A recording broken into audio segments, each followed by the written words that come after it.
Okay, remember that third change in my voice. So this video is about some of the things that I remembered later that I forgot to add to the Morgan Hill part of the playlist, which is supposed to take place from 16 to 19 years old. So the first thing I put here was that leading up to it, there was certain incidents at the boarding school at Webb that took place that filled me with anger, right? Because if I got into a fight at Webb boarding school, I would be kicked out. And there were certain racial incidents that took place. There was certain government harassment, cult incidents that took place where people were behaving like they're in a cult in a movie or something and giving me a hard time, something to that effect. Not so dramatic as the movies, but something to that effect. Also, the one female who I briefly was kind of talking to at the time was named Nikki Gascon. And her name is a play on words for gays con and gay, like gays, right? Homosexuals, con. And also gays is stare. And part of it, the gang stalking, is the staring, right? The stair to heaven, the stairway to heaven, and the stairway to keep you from going to heaven. That's part of how they communicate, right? If they're staring at you, it has to do with the stairs.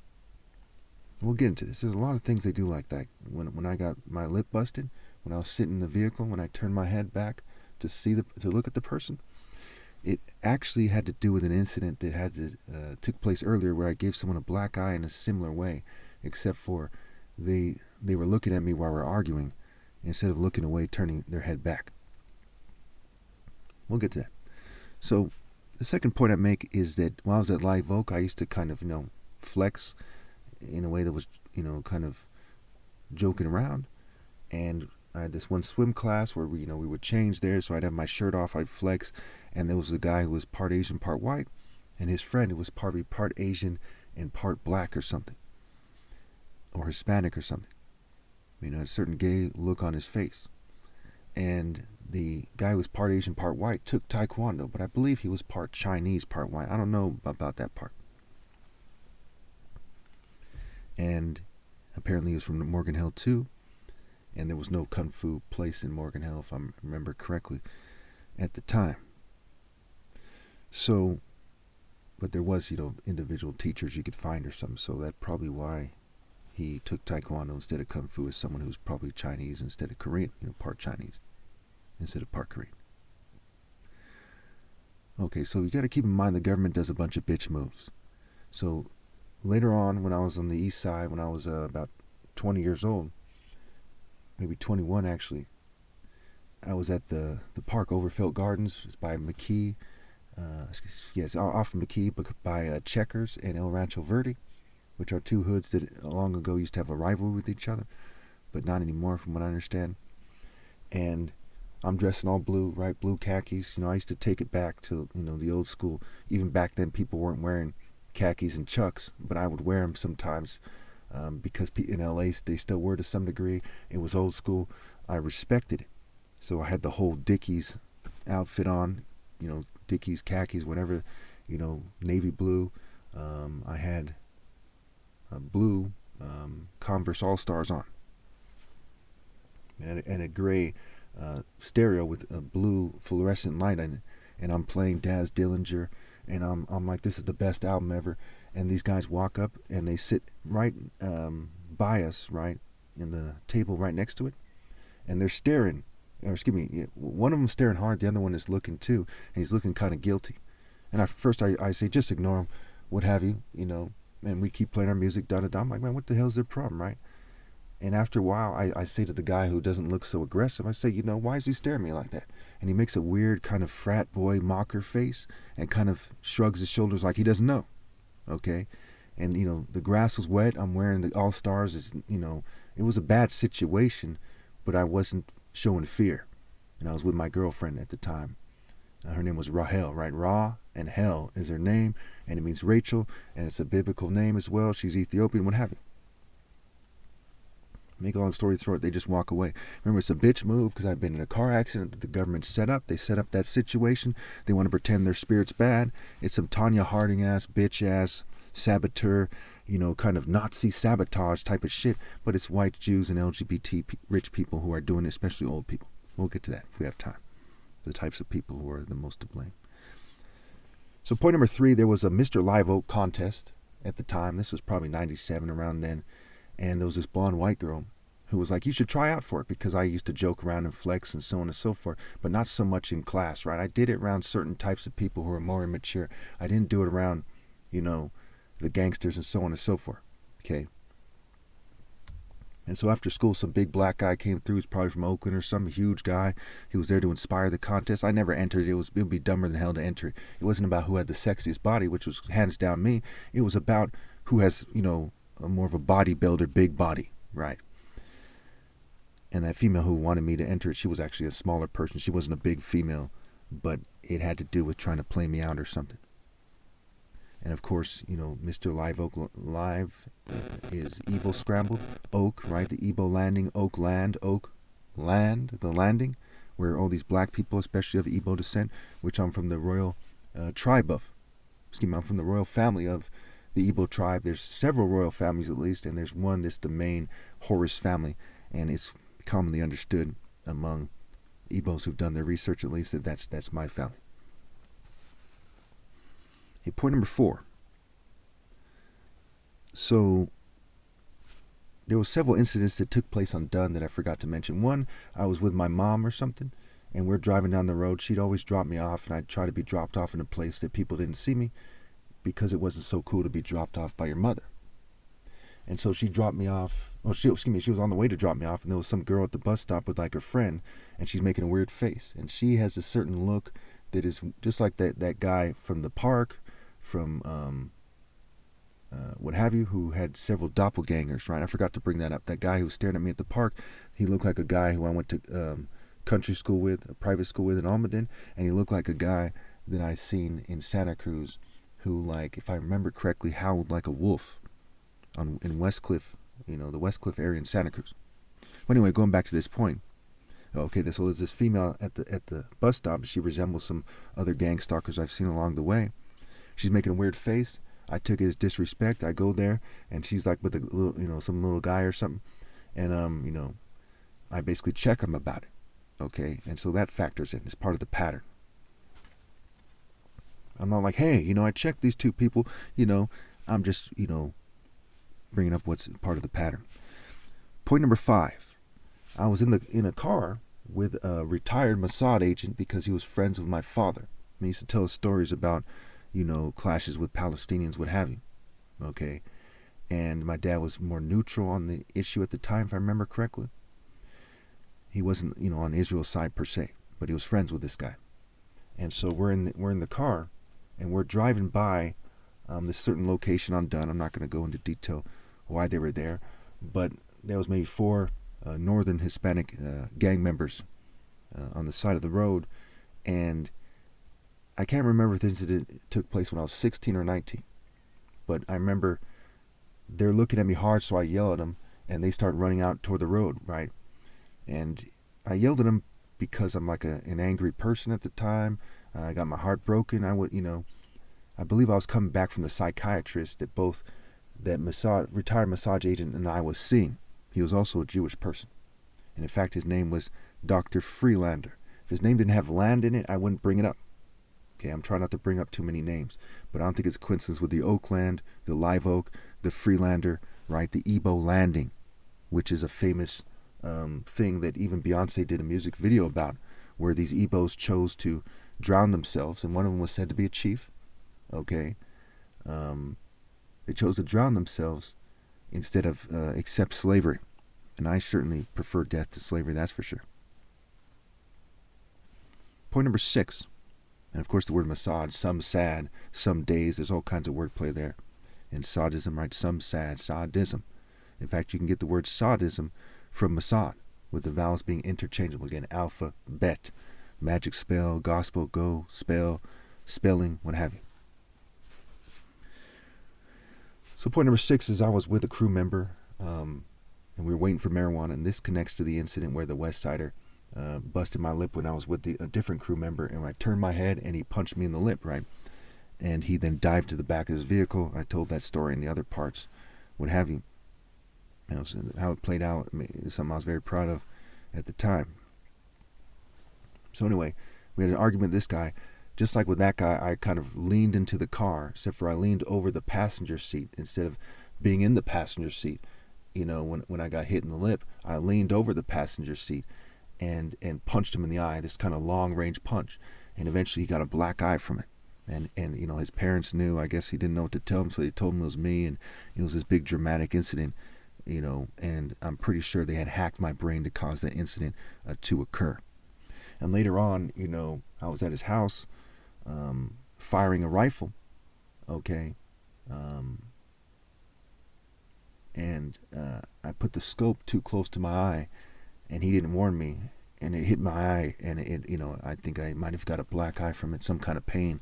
But again, I don't blame him for it. I could see why he felt vengeful and thought that was smart. I don't know, but there's that, right? So just keeping it honest, so on and so forth. And anyway, and I'm sure that if he was here, he wouldn't be proud of that. I'm not proud of giving him a black eye. I don't think of it as being tough or anything. I'm sure we would agree on that. It's just part of the story. If he thought it through enough, at least, he'd agree that this story should be told.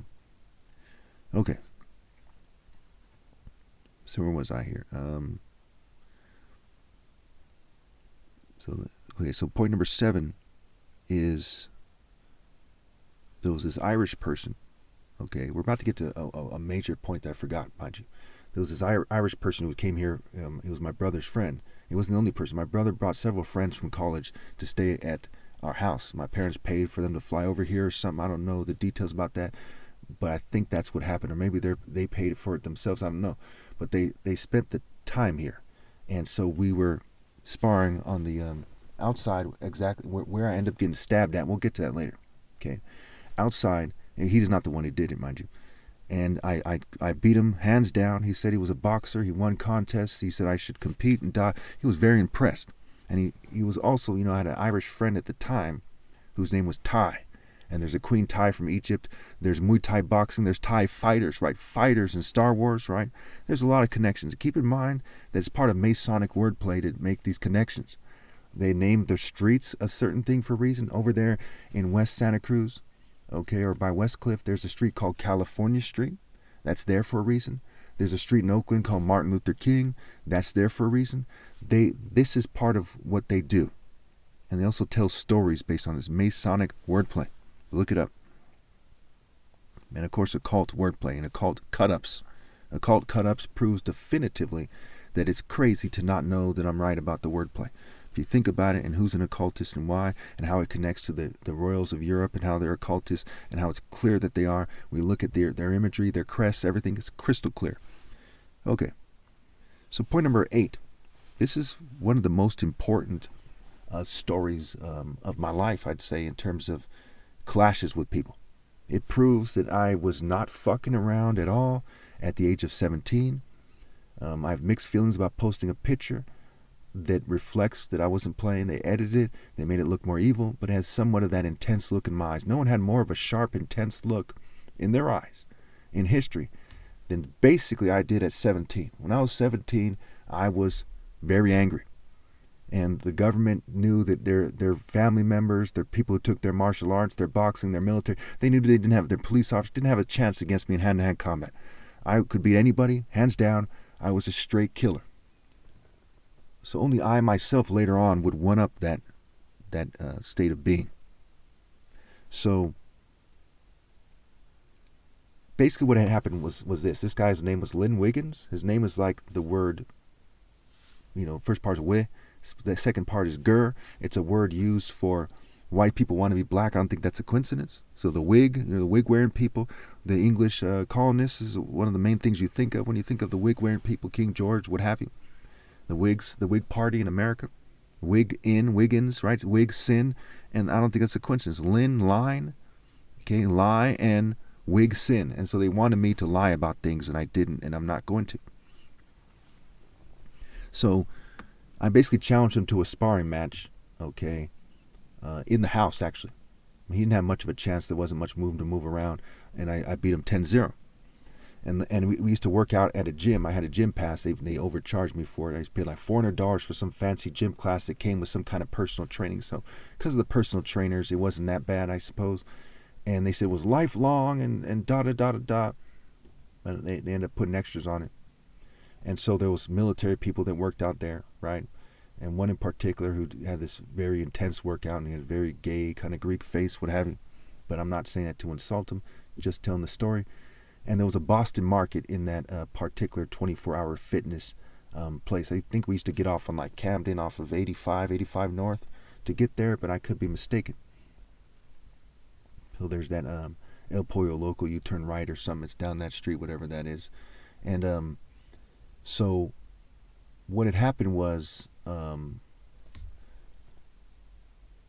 we were working at the gym, and I was getting very, very big, right? That was a time when I was getting very big muscles. When before that I was more cut, right?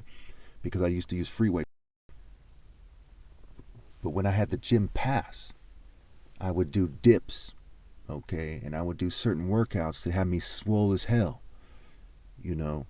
And so we go to the Boston market. It's me, Lynn, and my mother, okay? And we're sitting down, and I'm feeling adrenaline pumped, and I want to talk about martial arts. And I say, I could like drive this pen through your eye. And for some reason, I said it that way. Later on, when I got a cannabis card, the guy there was a doctor who knew my father, and he randomly brought up that, driving a pen through someone's eye, is an example he used for how anything can be misused and be deadly or harmful or whatever. But anyway, so I must have been hit with technology. He must have been hit with technology. When we get back, he's staying outside, and there's in a room, and in the trailer. I'll just say what it is, and he's throwing things around, right? And I hear this pow, this loud crunching, and me and him, I could go there anytime, chop it up with him. We had a certain relationship. I wouldn't say we were super friends, because he was kind of disassociated from reality. He was kind of thrown off. He came here to work and make extra money, and he spent a lot of the money on jewelry and stuff, and that confused my parents, and so on and so forth. I mean, he was a character of sorts. He was 20, I was 17. He had tried out for the University of Michigan football team. Okay. And so he was very strong at the time. Later he would come back and he'd be much smaller. We'll get to that. But he was very strong at the time. Okay, he was shorter. So I see there's a lot of CDs that he's purchased that are like broken, if I'm not mistaken. There's some CDs broken or something. And I'm like, man, what the hell's going on? And he's like, he looks at me, and I could tell he's mad at me. And it had to do with what happened at the Boston market. I know it's that Boston market, right? The Irish, right? And you have the Irish connection with Ty and the connection with the guy who sparred with me on the court. We end up going out to the basketball court, and he has a large kitchen knife. Not a butcher knife, but like a large steak knife. And, he's like, if you cross that line right there, okay, that it's going to be on, right? And I'm pissed off by now, and he's pissed off. It's because, it kind of escalated into words, kind of disrespect, being high-strung. And so we're there, both high energy. They must have been, hitting me with technology, especially because how it went down. I crossed the line. This guy's 20 years old, I'm 17. But I'm a straight killer. There's not a person on the planet, including him, that I can't kill in hand-to-hand combat. I can't beat to death, kill, what have you. Okay, because I knew about surgical striking. I'd taken both Kung Fu and Taekwondo, but I wasn't ever in my life some kind of dangerous, animal or something. I was somebody who was very disciplined, even though my anger went far beyond other people. So I crossed the line. It's on. He starts trying to stab me at some point. So at first I'm like, okay, what's he gonna do? Drop the knife now? He actually, he was from Detroit, and he was in a street gang in Detroit. So he was a pretty serious character when you think about it. He just didn't come off like, a movie character gangster. He came off as someone who was just like thrown off, and it was kind of peaceful a lot of times, but kind of thrown off, kind of like Omar Epps or something, but more mischievous. Maybe not mischievous, more kind of unpredictable, more shady. So he tries to stab me several times. I'm blocking, block. He's not getting anywhere. Okay? So then he jumps up in the air. You can't make this up. He jumps up. He decides the answer is to jump up. And I catch him both arms while he's in the air. And in some ways I'm stronger than he is. Some ways he's stronger than I am. And, it has to do with muscle groupings, what have you. So he's in the air trying to stab me. For whatever reason, I can't picture why that is at this time. But I'm holding him in the air. Okay, he's not on the ground. He's up in the air, like, and he's trying to reach over me. And I remember thinking I had to make a choice there. If I drop him, he might fall in the knife and be dead. And I started taking responsibility for my actions, having brought it to that point. Having said what I said in the Boston market, I looked at it as, man, if I kill this guy, I don't want to live with that on my conscience. So instead of dropping him and doing some martial art maneuver, okay, and I'd taken wrestling and in grade school, and I was very familiar with wrestling. I'd wrestled many times, so I could have easily done a maneuver and dropped him on his head or on the knife, what have you. I decided to hold him up in midair. That's when he reaches over my back, and I'm still holding his arm, and he stabs me just a little bit in the back. Okay, I can't remember the order of stabbing, actually, but one time it stabs in the back, that happens, and one time he stabs me in the butt, okay? And the only reason I bring it up is because it's the story, and it has to do with the government having had their hand in this one way or another. There are a bunch of LGBT people involved. They say deep state sodomy, what have you. Okay, Aleister Crowley was gay, and go on and on about the connections here. H.P. Lovecraft, right? Lovecraft, Masonry, the craft, crafty, the snake, this crowd, crafty in Genesis. There's a lot of connections that are solid connections.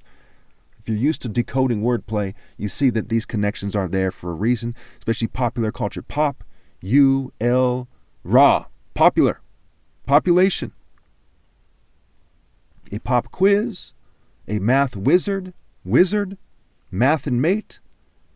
There's all kinds of connections. But anyway, so another time he stabs me, he never has a single clear-cut stab because, just like in sparring, there's transferable skills for actual combat. But he stabs me ever so slightly in the pec. Incidentally, I'd get, a tattoo there, and the guy who was giving the tattoo, he didn't believe me it was a stab wound, and he didn't want to see the other stab wounds. There's one, we'll get to where the other ones are, okay? So I was stabbed like 4 or 5 times, okay, but ever so slightly because I'm holding his arm the whole time, and he's trying to like power it in, right? And, so eventually, he falls, he drops back the way he came, right? He doesn't drop over my back because I could have thrown over my back. I could have dropped him on I could have done a bunch of things, right? So eventually he comes back down, okay? And that's when he tries to stab me again. I block it and catch it, under my armpit, and I squeeze the armpit hella hard. So I caught that blade. And he starts kind of losing hope at this point. He's like, well, the blade's gone. Now he's going to have to face me, right? And I'm a straight killer. You know what I'm saying? So I caught it, and he's still like holding on. We're just like a struggle. And then I think he still has a knife in his hand when I back up or something, right? And then I say, okay, now you've done it. Okay, and so I start, it's a pretty serious, that scar is still here to this day, and it's a pretty nasty scar. Because it cut pretty deep because that flesh under your armpit, right? Under my armpit, it cut it pretty deep. So I said, now you've done it, I'm going to go back and get something, right? And stay right here. He takes off, okay? At that time, there's a guy, the propane guy. This is another thing that suggests that they did it, right? Propane, right? Proof, pro-of, profound, procreate, propane, right? He pulls up. He's a white guy. He's like an old white guy. And he has an old, like, truck or something. And I'm pretty sure it was a propane guy. He's somebody who had business here for something like that, probably propane. And I come out at that moment, right? And he's getting into the truck or something. And I have a baseball bat. And I'm like, man, what the fuck, right? You know what I'm saying? Or either happened like that or he ran away from me. I can't remember. I remember that, he had fled from me, right? To some degree. And he's in the car. I'm like, come out here. And I'm trying to open the car. The guy locks it right before I grab the door, or else I would have smacked him with the bat. Okay? And I'm like, fucking, what the hell, right? It's my turn, right? It's, it's time for a fair one, right? You have the knife, I have the bat. You see what I'm saying? And I was going to beat his ass in the next fucking week, right? And so the guy drives off, and he actually tells him that he's going to take him to town, but first he's got to stop at other places. He actually goes the other way down the road, right? So he's, I knew that I could set it up so that he had to drive past me. Okay. So I'm over there with the bat on the road, and they drive real fast on the road. Okay. And I throw the bat, okay, at the truck. Then I go retrieve the bat. If I'm not mistaken, I go back home, put the bat away, and then I come back out to the road. Okay, the reason why I came back out is because I'm thrown off now. It's the technology. It must be. Okay? Because I remember I'm bleeding and I don't want to tell my parents right away because I'm somewhat embarrassed by the incident or something. Not because I'm bleeding. I consider that a victory big time. I mean, I took that like a champ. That was masterfully done. My mom commended me for it later, what have you. Okay? She's like, wow, that is the most impressive thing ever, right? And so I'm over on the side of the road, right? I go over to the neighbor's property. I'm not supposed to go there. It's private property. And it's like a little hill there. And I go in there and I lay down and I lift up or I sit up and I lift up my left arm where, it's under the armpit. It's stabbed, right? And the little flesh there. And it squirts blood. Okay? And I'm like, ew, right? And I'm like, man, I got to, this is not a flesh. So I'm going to have to kind of, deal with the situation. So I go back home and, they take me to the emergency room and they ask me questions there. And of course, my dad, works in these hospitals. He knows these people. And I said that I fell on some CDs. So he didn't get arrested for it because I said that I fell on some CDs, that I broke CDs and that I fell on them. Okay, and they were like, that's weird, right? Because whenever there's a stab wound, they have to make a report about what happened for the police or whatever. And so he ends up, going back to Michigan. Okay, they give him they pay for his flight. He goes back. And so that's that. And remember, this is 17. This is in the timeline. This is in Morgan Hill. It takes place, right? Unincorporated Morgan Hill. This is during the timeline of 16 to 19, which is the era before Santa Cruz. When I start going to Santa Cruz, went on a fluke. Me and a crew member see two black females walking down the road, and one would be my future girlfriend, Patrice Smith. Okay, Pat. Like St. Patrick's Day. R. Ice. Okay, and Ap Trice, and Obi Trice, right? And Obi King Hart Hut, Essence Center Temple Core. And my Christian name is John, right? John Legend. And I Am Legend, the movie. And Will Smith, people used to say I look like Will Smith when I didn't much look like him, but there's some similarity. So you see that a lot of this stuff you see is named after me. Is made after me. I'm the last person doing God's work on the planet. I am legend. Okay, people are said to be the spirit. The body without the spirit is dead, like faith without works is dead. So they're like the zombies in the movie, and love is part of the issue, part of the difference. Okay.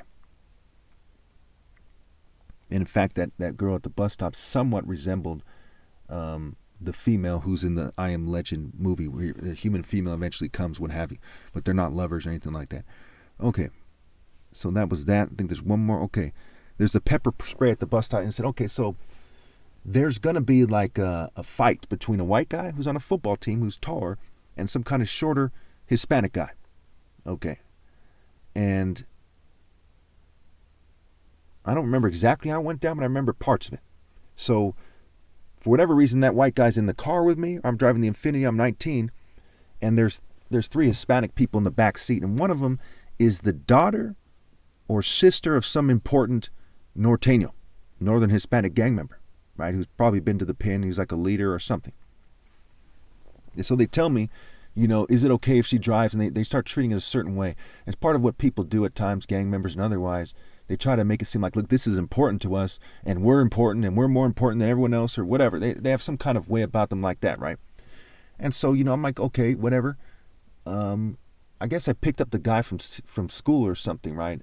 I can't remember where I was when I picked him up, but for whatever reason, it was like me, the guy who was there when we were at the San Martin substation of the Santa Clara County Sheriff Department, when those guys drove into the sheriff's station from the other story.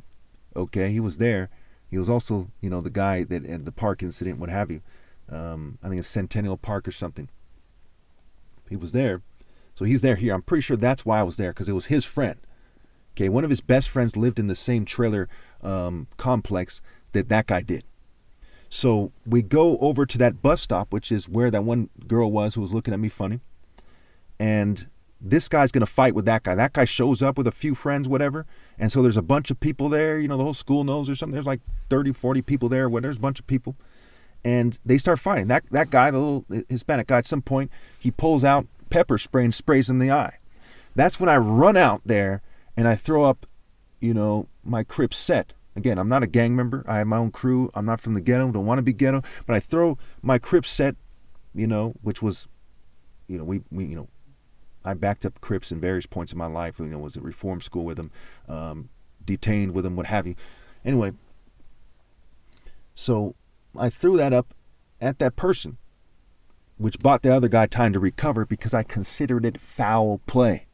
Now that same sign was what I threw up at the West Side Norteño from that street Barnell that I showed you, and that then I saw him later at the Sun Valley Market by that Asian food center, Asian restaurant, fast food.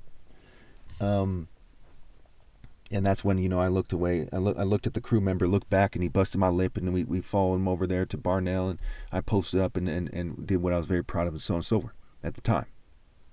So yeah, so these are the incidents here. I didn't want to make this video this long, but let me just shoot through some things to help you understand what's going on here. The picture on the screen that I should be using is the Narmer palette. Notice this guy's a follower of Horus. He's the first official dynastic king of Egypt, right? Before that is pre-dynastic kings, okay, pharaohs.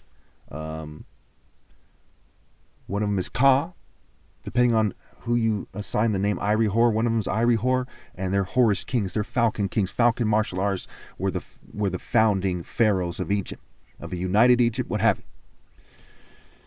And the other one is a follower of Set, who resembles various depictions of Pan. Pan is a deity who means awe, is a deity of rape, of music, of mischief, of evil, what have you. Who's the devil on the tarot card. And so Zeus's counterpart is Set, but Pan means all for all the Greco-Roman deities, including Zeus.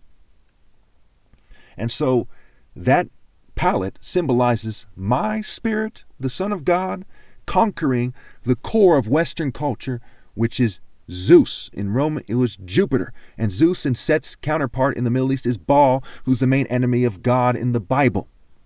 By Baal, by Baal, by Pan, by Set. Okay?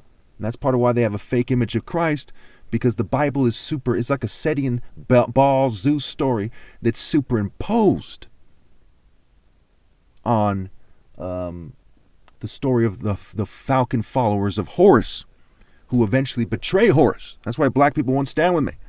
Okay, and there's some other races there, almost certainly at some points. Okay, and that's like Israel. Okay, Abraham, Ham begot Cush, Cush begot Nimrod, who was a mighty warrior before the Lord. And Nimrod is over there, Cush is basically, you can consider it part of southern Egypt, where Horus's cult center is in Neked, in the Aswan Governorate, and Sudan, all the way down, Eritrea, Ethiopia, Somalia, depending on where you draw the line. Again, there's the White Nile and the Blue Nile, which are in southern Africa, which are the source of the Nile River. It flows south to north. It flows from the blacker part of Africa up to the north. So the source and the force, okay, the root, the mountain from which the rock is cut from, what have you, is a black African Falcon, a martial art order. So they've been cultivating, the enemies of God have been cultivating this Setian thinking and ways of being and dating and families and so on and so forth. And Set is also a deity of foreigners, foe, reign, ear. Foreign to the martial art order. Whoever doesn't gather with me scatters, whether or not they know that I'm here or not. Therefore, they're following the foes of God. The adversary. Satan means adversary. Shaitan, shy-tan, right? They're shy when they come around the righteous because they're wicked. And the righteous tend to be shy when they come around them because the righteous are righteous. And the Shu, S-H-U, is also a deity of the sky and light, what have you. And you can get the word Shu from the word Horus. And Horus is a Greek word for Haru, Eri, and it goes back to Eri, who is the Ebo skywalking son of God. A martial art idea. So think about the ancient serpent, the devil. Okay, there's a bunch of old people who are very much involved in this, who never catched a mistake. Think about presidents: Nixon, Ford, Carter, Bush, Clinton, Bush, Obama, Trump, Biden. These are older guys who never catch their mistake, basically.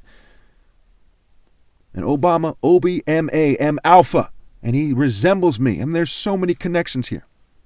Think about the difference between the noble samurai and popular culture. Not what it was in the occult mythology or the history books or whoever would tell you whatever it is, but what it is in an idealized state versus the kind of bebop and rocksteady from Teenage Mutant Ninja Turtles like American soldiers. So they're jealous, and Set's a deity of jealousy. And there's military rites of Zeus, which are military rites of Set, which goes back to setting the stage, set up. There's a reason why there's an unrepentant rape culture here in the West, in America, is because they're continuing to set the stage for rape to play out. You have frat, F-rat, Greek and greed, Greek and geek, Greek societies. No offense to the Greeks or anyone else. You see narcissism, sadism, pedo-sadism especially, weirdos, people with mild developmental disorders, people with frat faces, people who try to make everyone look weirder than they are and say, yes, yes, look at me now, yes, the contrast, trace the contrast, and so on and so forth. So I went way over time, so let me just leave it there, but you should understand that I'm right. And the Narmare power is also about mind, body, soul, and spirit, and I was, in my pinnacle, more athletic than Narmare was in the Narmare palette, because people evolve, and the Narmare palette from 3200 BC. So because of what happened in 3200 BC that defined people, Egypt was a definition center.